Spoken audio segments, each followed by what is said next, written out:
Hey everybody, Vince August here. It is Thursday, June 11th, and one of the stories I just saw in the news is people are outraged over HBO deplatforming the movie Gone with the Wind. That's right, Gone with the Wind is now gone from the HBO platform, and they're saying, look, there's too many racial stereotypes and overtures dealing with the South and slavery, and we don't want it on our platform. And people have gone crazy over this, saying, are you kidding me? This is Hollywood history. This is cinematic greatness. This is what we were as a country and the movies that we made. And I have to tell you right now, look, everyone needs to calm down. HBO has a right to deplatform whatever they want. And you have a right to not pay for HBO. That's the way this works. But it's not like HBO is taping over Gone with the Wind and it's going to be gone forever. Okay, you could buy it. You could buy it on Blu-ray, you could buy it on DVD, and then you can watch it whenever you want. I don't know how many of the people that are upset about Gone with the Wind being off of HBO are actually like, oh my God, I watch it every week. No, come on, look. You can buy it, you can watch it whenever you want. And if you do, I suggest turning it on around 5 o'clock in the afternoon because it's 4 hours long. There's no way you're going to get straight through it. In fact, it's probably going to take you about a week to get through it. And much like HBO, you're going to want Gone with the Wind gone from your house. And frankly, when it comes to this whole discussion, I don't give a damn. The point is this.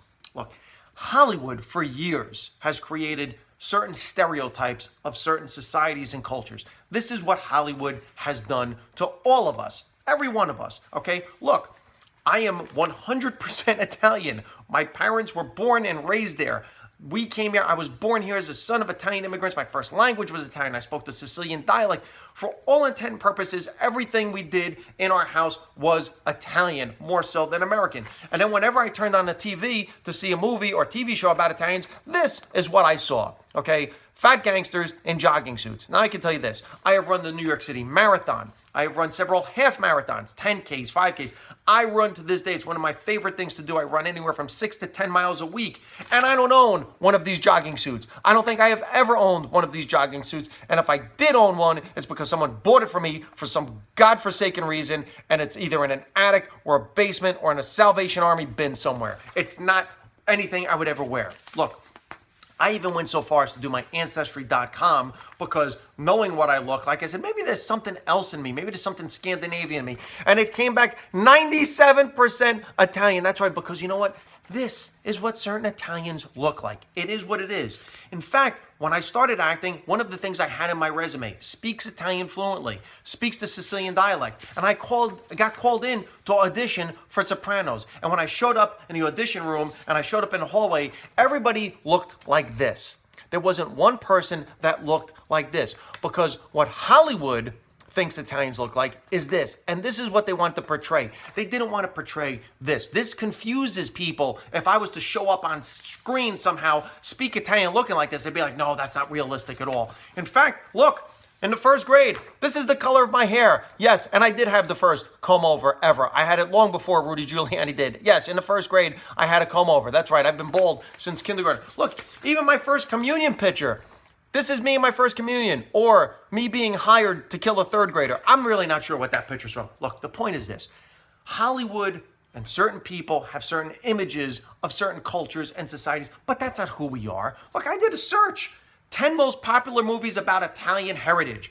First came up, Godfather 1, 2, and 3. I'm really bothered, by the way, that Godfather 3 is there, because Godfather 3 was a shit movie. I don't care if you're Italian or not Italian.